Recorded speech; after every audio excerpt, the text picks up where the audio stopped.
Oh, that's right. You had your shot, so you can't do anything yet. No. 2 weeks was Monday. I got right back on that horse. Where were you? Two for two, bro. 2 for 2. In the Keys?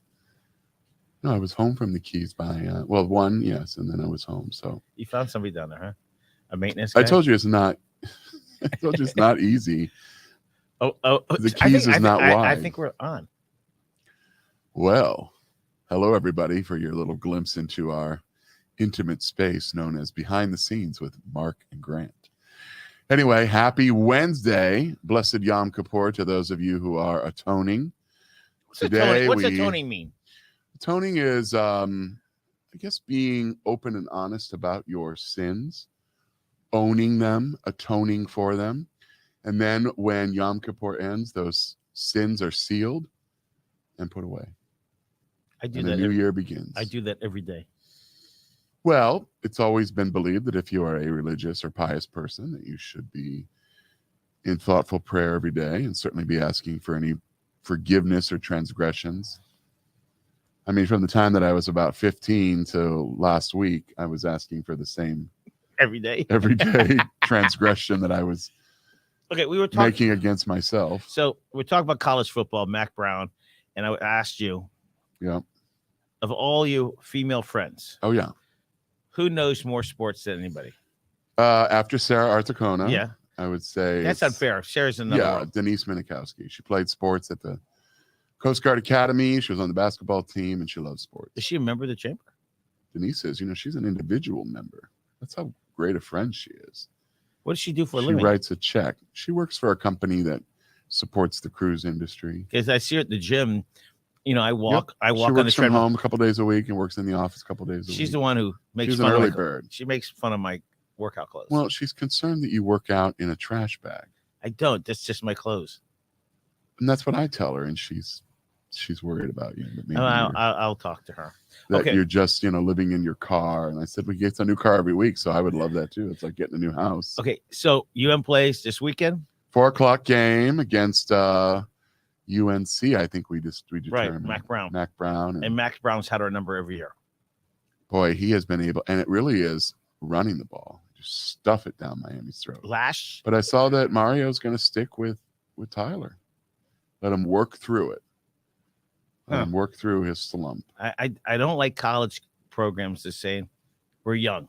Everybody's young because you're a senior. You're any good. You're not. Well, nowadays, your superstar seniors leave. Right. And now with NIL in its second year, it'll be interesting to see if folks leave even earlier because, one, the NFL may be waiting. Sure. When can you leave? I think you have to be 2 years. 19, 20. College basketball, same thing. 1 year. 1 year.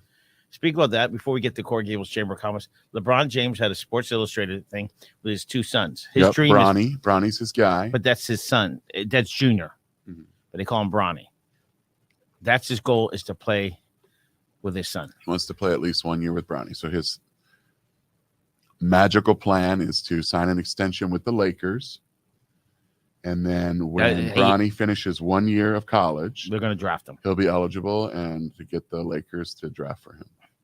And he'll pay whatever it is to get whatever it takes. I think LeBron would work for free if he got to play for his son.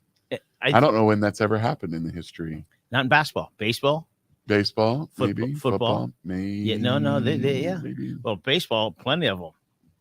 Right, but at the same time on the same team? Yes. Mm-hmm. So speaking of baseball. I read the article. Great night last night. Where'd you go? With who? What's his name? My Braves won the Eastern Division 5 years in a row in a very tight pitching matchup with the Marlins. Well, I was. And that then sent the perilous Mets, the melodious Mets, the New York Metropolitans to the wild card, meaning that they're likely going to have to see the Dodgers a lot earlier than anybody wants. So the Dodgers are the team in the NL. So I went to the Atlanta Braves Met game in Atlanta. Again, they swept that series.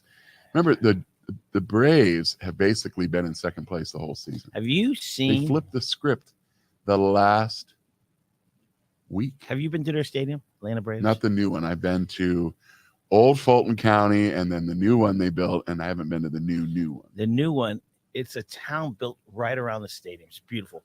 There's so many bars, and there's apartment buildings, and everybody in their apartment building has Brave signs. It's just built beautiful. And I understand that it's like Bravesville. It's not just built for the stadium. People go there when they're in baseball games. But it was mobbed. We got there at 4:00. Okay. Game was at 7:20. Oh wow! We weren't in the stadium. Every bar was mobbed. So you went to eat, but it was couldn't eat because the lines were too big. But I tried out the hot dogs at the stadium. And of course, I said, Dave Arbetter, you're still number one in my heart. So speaking of Dave, I went there last Friday to visit the Trowbridge Tots. They make them. They manufacture Trowbridge Tots there. So great. And I tried it. I try a different hot dog every time I go. Well, you didn't have a Grant Miller. No, I've had a Grant Miller before though. Oh, before me. It's complete imposter. Because it looks really meaty. It was not. No, it's definitely not. Okay, so what was the one that I had though? It was mustard, relish, and onions. Delicious. Wow. So a lot of holidays up here. We got the Funky Day. Yeah, these, and Andres was noting this. Do something nice day. Well, you always do something. Coffee nice. with a cop day. I like that one. Shout out to our Coral Gables police. National Kiss a Wrestler Day, National Pumpkin Seed Day, National Story Telling Day, Walk to School Day. I think it'd be funny if it was story yelling. Kids, I'm going to read a book to you. Humpty Dumpty! Sit on the wall! That's story yelling, ladies and gentlemen. World Teachers Day. Okay. Shout out to my mother, my grandmother. They're both teachers? They were both teachers. My mother taught for 40 years. I think Grandma Cleo probably taught longer. Grandma Cleo was tough, bro. Tough. She lived to be 90, 91. So, speak about teachers. Tough. So, I'll read this off camera. Pretty cool. But no, it's not bad. No. All right. Let's talk about Speaking of teachers, one of our mutual friends is running for lieutenant governor. She was a long time a neighbor of yours? Teacher, neighbor of mine, Carla Hernandez. Right. She lives close to you, right? She's in the Springs. And UTD offices are in the Springs. Lovely neighbor. Yeah. So it's chilly in here today? I am cold. I am never cold in the studio and never cold in general. And I have a jacket on, a shirt, and an undershirt, and I'm cold. An undershirt too. You do all that. Yeah, because I know if I'm going to be in and out, I need something to wick away the moisture. Okay. Like a high performing faja colombiana. Okay. So there's a certain priorities. Do you know what that is? No. Andres, do you know what a faja colombiana is? I want you to put it on the screen, please. It is basically a Colombian Spanx. I'm assuming Michael Miller's wearing one of these right now. But it's one of the top exports out of Colombia, I learned yesterday, after flowers and after there it was right there. Auto parts and other things. It's kind of like a big girdle a Spanx. It kind of holds everything in. Men and women wear them. Do you have yours? I do not own one, but I'm wondering if maybe, as I age and, I've lost a lot of weight, but some things, are still not as tight as they could be. Speaking of that, I had a very hard workout. With Omar. Yeah, we've kicked it into second gear or third gear now because it's the last 30 days of the 60-day challenge. Started October 1, and I worked out October 1. That went fine, but yesterday he had me do back squats, which I don't typically do, and 115 pounds up on the shoulders, 4 reps of 7. And I didn't make it through the 4th rep. I got through the first 3, but I feel like I had a little bit of a groin pull. You know what he told me? What? Work through it. Next thing I know, we're on to the next exercise. So he's heartless, brother. That's right. Well, that's what he's supposed to do. We got Bro, the first ever gay who? Bros is the first ever movie leading man rom-com, so romantic comedy. That's breaking this week. It came out Friday. Did you see it? I saw it. So I went on Tuesday for a sneak preview. How do you get a sneak preview? I assume it's because I'm like a big Landmark cinema guy and I go to movies there every week. Okay. I mean, you still had to pay for it, but like invited me to the sneak preview. Get there. It's not many people there because it was the night before Hurricane Ian was perfect time to go. So It was really yucky weather out, and the movie broke, so we couldn't see it. It was just getting started and then broke. How did it break? I don't know. It's digital, but it broke. Machine broke. Did Max came down and gave us all a free ticket and said did you go again? I went Friday then after work. Okay. And I saw it then, and that was fine. Who'd you go with? I went by myself. I'm a movie by myself kind of guy because I want to laugh really loud, almost obnoxiously. I want to eat popcorn. I want to eat my popcorn, have my Coke Zero. Don't want anybody talking to you. No talking. So I would say it was pretty funny. There were certainly things you identify more with. I wanted to see it because I wanted to know if it was appropriate, like to take like my godson to, and it was probably not. A little too much.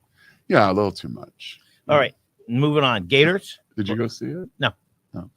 I waiting think to go. You should take all of the, all of your producers, Andres, Let's see, Junior, Michael, Mr. Rogers, and your favorite one, Walter, Howard. Walter. Who's Walter? I knew it was an old man's name. Okay. By the way, he doesn't work here anymore. I know, but he's still your Or favorite. are you hiding him from me? Yeah. No. And now Michael Miller's following him on like TikTok and following how he's like buffed out his body. Andres, have you seen Howard's pictures? Howard. Apparently he's gone like super buff. Okay. Florida game this week? Yeah, well, we had to play on Sunday because of Hurricane Ian, and it was a beautiful day. The Gators have only ever played college football twice on a Sunday. What's the other one? They played a bowl game years ago in El Paso called the Sun Bowl. Sun Bowl's not around anymore. It's still around because it's really the only bowl that usually UM can qualify for. So, all right, next thing, Dolphins. They fired. Yeah, they had a tough Thursday night coming off, a short week. And, worse than that, all this controversy swirling around Tua and whether he had a head injury or a concussion. On the previous Sunday, he was cleared by the team doctor, the independent reviewer, and went back in. Can you explain what the independent? So several years ago, under the NFLPA and the bargaining agreement, they came up with a more stringent protocol for concussions because too many players were getting them. Too many players were going back in with concussions and being diagnosed later. And obviously, knowing what concussions do to the brain, you've got to do everything you can to minimize the impact once you've sustained one. So the independent reviewer is hired by the Players Association, right? Who also reviews for certain. It's called a concussion protocol. They're looking for certain things, and apparently Tua was already exhibiting some of those and was cleared. So the Players Association fired their person, and the Dolphins stand by their guy, saying they both had evaluated him. But then the following Thursday, he was hit again, which is one of the worst things towards CTE is multiple. It wasn't that he was concussions.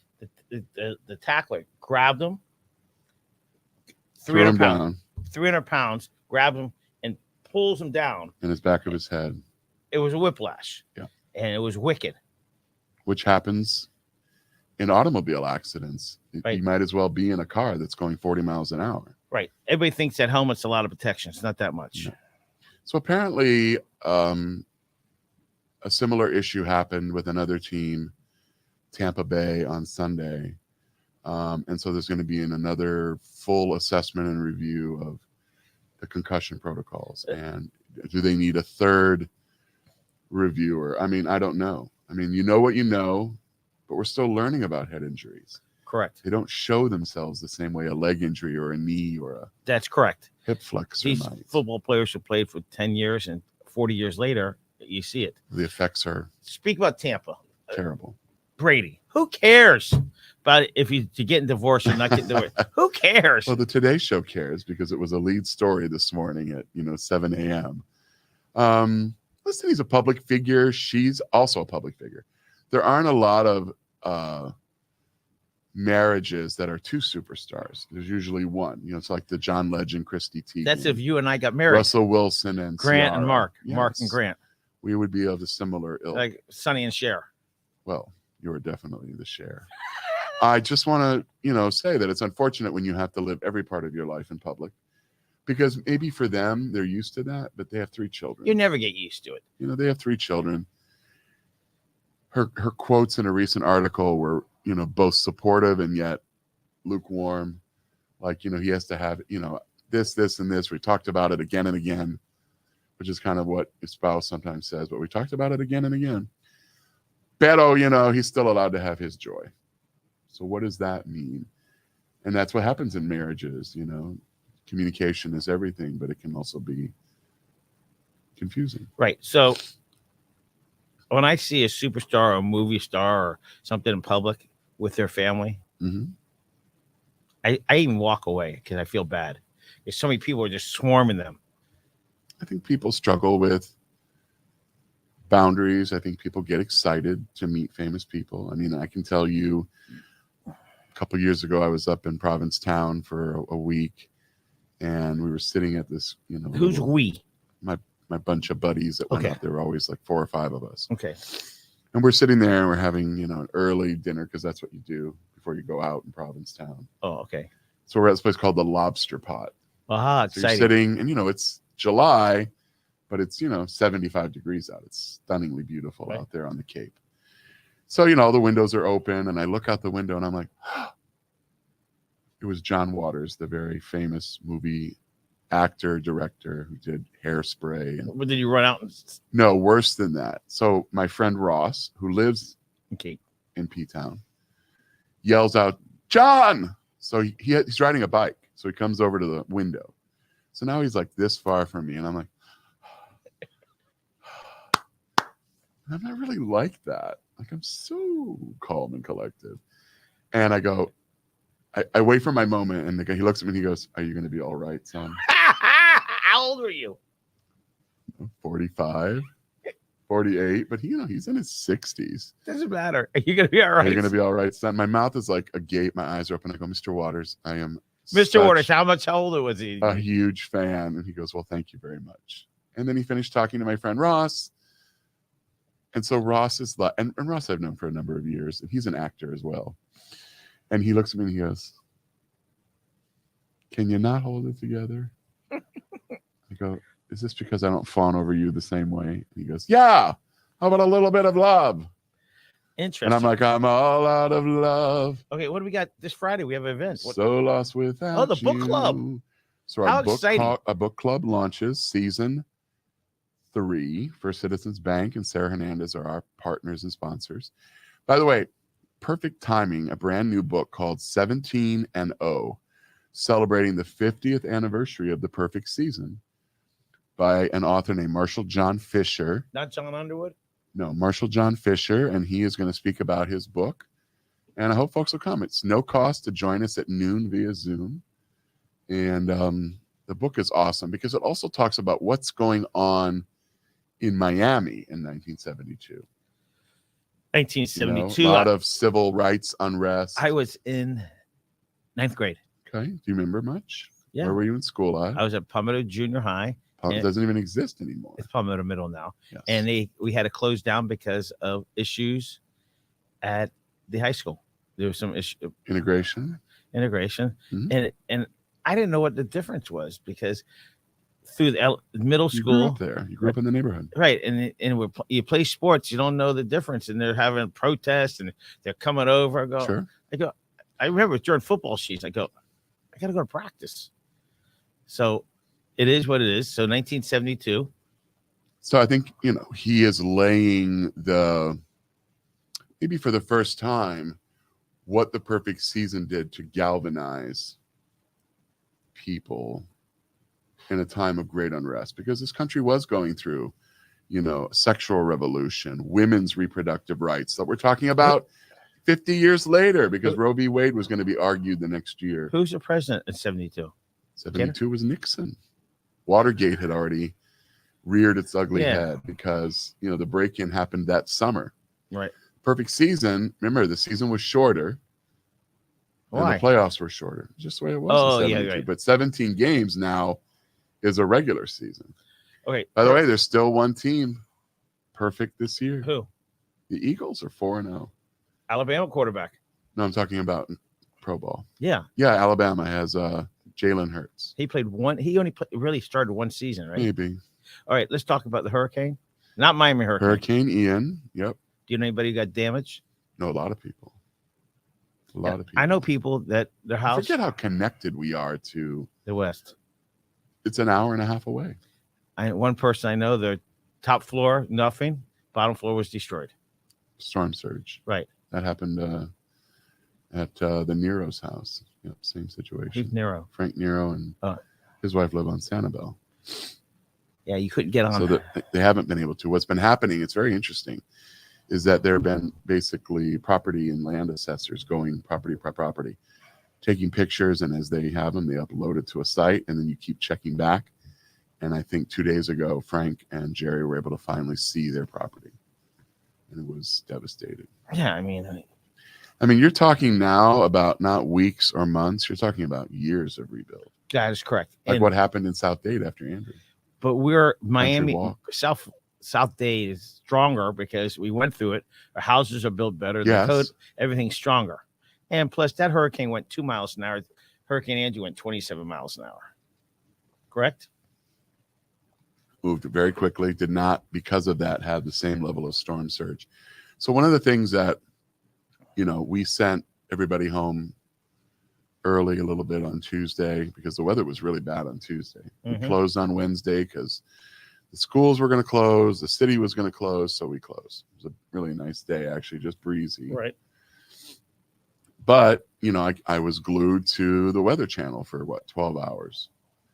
And I saw this phenomenon, which was really kind of frightening, where the water recedes from the shoreline, the canals, the inlets, because it's building for basically a tsunami-like surge. Right.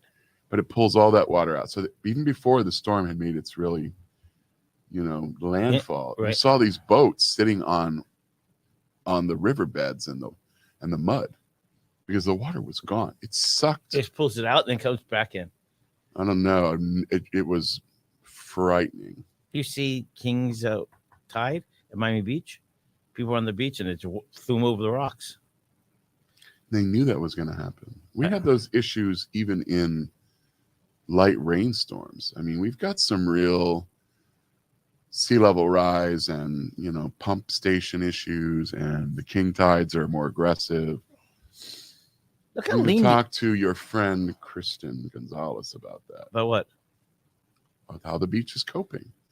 She's always my conduit to what's going on the beach. Have you talked to her? No. You should call her. I should call her and say, "What's up?" Right. Okay. Madam Commissioner. Well, it is so cold in here. What was Andres just doing on the floor? Was he putting a heater so that our legs are he's putting the timer up. Oh, for I us. see what he's doing. Okay. So He's sick of us. okay, yes. Membership starts out slow in October. How's it go? We got a couple trustees on the We've rise. got a trustee in, a business member in. We've got a trustee and a retailer pending. And I came right now from a trustee prospect meeting. Well, yesterday, community newspapers had Dolores from PBS, Public Broadcasting, speak. Yes. We had Michael Fernandez from Solid Waste talk about one of the 5 trucks in the country, a all-electric, not a garbage collector, a waste collector truck. And it is so silent. I know. It was so, you talking about it makes me tired. So I don't understand. Dade County has one. You had 2 different speakers? Yes. One talking about PBS, And the other one talking about picking up. trash. Yeah. Do you think that's a good? It was a perfect mix. And how did Dolores do? Very well. Excellent. What is PBS doing here? I'd like to know. Public Broadcasting System. It is the. But Yeah. what are they doing? What do you mean? What do you know? I don't. I expect to see more of them. but You're I in the don't. Keys. That's why you missed the show. I understand, but I'm just saying in general. What have they been doing the last decade, last 5 years? Because we have another A local public one. television, which is W- LRN, which Right. we have a relationship with. They're a member of ours. Oh, really? Mhm. So what's the difference? I'm asking you. I guess Oh, The local PBS is more tied into, I think that licenses with the school board. And then WLRN. and then the WPBT is a little stronger bandwidth. And they're in South Florida. And I assume they're very traditional. Channel 2. Like they show the programming we love, like Downton Abbey and they have a lot. Call the Midwife, and they have a lot of like that. They have a lot of they had education things across the country. They had something about a Holocaust and things like that. Well, they did a great program on the Holocaust with Ken Burns. Ken Burns is kind of their guy, but that is at a national level, and that floats down, I guess, into the markets like WPBT. Gotcha. I'm asking. I don't know all the details. Were you eating croquetas? I was out with the garbage truck. Was the truck there? Yes. Parked in front of Casa Cuba. Was it clean? Spotless. Right, Andres? Yep. I didn't want to wake you up over there, Andres. Andres, on a scale of 1 to 3, how was yesterday? Are you asking? It was a pretty good show. Well, we have Who was emceeing it? I emceed it until I had Ron Miguel introduce Dolores. Are they friends? Yeah. It's nice. Yes. I figured, at this point you would invite the Chamber South people to do that because I saw that they were one of your front page photos the other day. Yeah. No, Ron Miguel was there. I assumed that the camera broke for every other photo. Yeah. All right, we need to wrap it up. Can I tell you a story about Ron Miguel? Yes. So, Ron Miguel's a Gator like I am. So we've been friends for a very, very long time. So I reached out to him a couple of weeks ago because I'm on the board of Zoetic Stage. Okay. It's a local theater company that does original works or first time in the South Florida market works. So the opening show for October is called Malima's Tale. It's told really from the perspective of an elephant that is trying to survive in an era when, poachers were causing the elephants to be extinct because they wanted the tusk and the ivory. Right. So, one of the theater people said, is there anybody here who knows Ron McGill to the board? And I'm like, well, we've been trying to reach out to him. We don't know him. And I said, well, first of all, he's the greatest guy on the planet. No question. I mean, we should all aspire to be that optimistic, positive, loving of people. We went to high school together. Yeah. He's a couple years behind me. What happened to you? He's a couple years behind me. Yeah. Palmetto Senior. Yeah. So I shot him a quick, text and email. And I said, hey, he goes, Mark, I would love to do that. So he came in and he met with the cast. And he really gave the cast, I think, an inside view of poaching and what it does. We really don't understand it. Well, we don't live in a society where that's allowed. First of all, we don't have elephants running free here. This happens in other parts of the world. But, governments allow poaching, which leads to, in many cases, extinction. Right. Or certainly these animals being, endangered. And that was happening with the elephants. Because, they lose their tusks. They lose their abilities, really, to protect themselves. They are also prey in the food chain. You think they're big and burly and whatever, but no. So he came in and talked to the cast, and it was amazing. Wow. And so he and Rita are going to see the show in like 2 weeks, and I'm going to go with them. Wow. We're going to go together. I'm your plus one. You want to go? No. Can't sit in place. Now, speak about Ron McGill. No.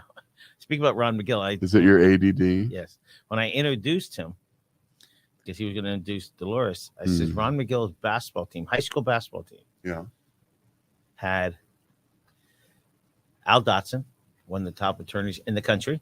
So tall. And another great guy. Lovely gentleman. And like his father was, true gentleman. He's at Bills in Sunburg. Larry Crawford.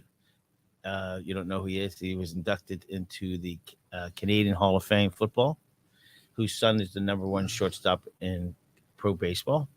And then last but not least. What team does he play for? He was with the Reds. I'm not sure. It's Crawford. Okay. And then the fourth one was a guy named Tom Foley, who his football coach told him, give up baseball. Football is your sport. That was in December. March, he gets drafted from the age of 18 to the age of 62 in pro baseball. Played and then So that coached. coach had it wrong. A lot of coaches do. But we have to wrap it up. Core Gables Chamber is rocking and rolling. Any events next week? So we're heading into the heart of our October schedule.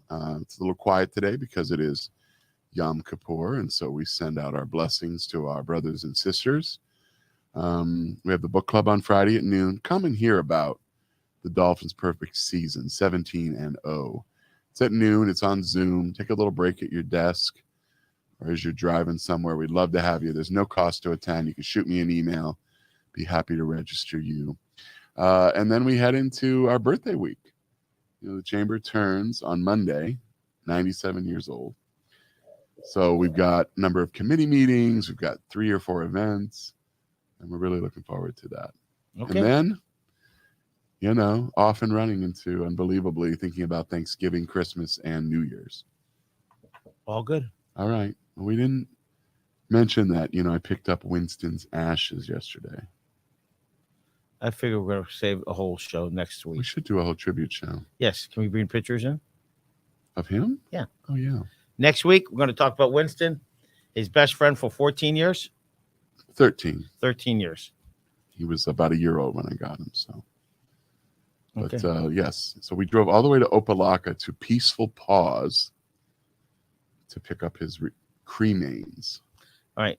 They give you this is a good business. I don't know why we aren't in it. God bless them. But they give you, the container box that he's in. Right. Then I get a little gemstone with his ashes in it, a paw print, and a candle with his name on it. Wow. It's a lot. I think that's more than we're going to do for my mother. So Do not say that about Mom. I'm just kidding. Well, as always, a great opportunity to be with you. Thanks for tuning in. I'm going to talk to Michael Miller now, who's here when he should be home atoning, but apparently nothing to atone for. He had a really good year. I don't know. What he did to that bundt cake was somewhat sinful and criminal. Are you cold? Yeah. You're yawny and you're cold. What's going on? I want to get out of this room. It's too cold for me. Ooh, Mark. Have a great week, everybody.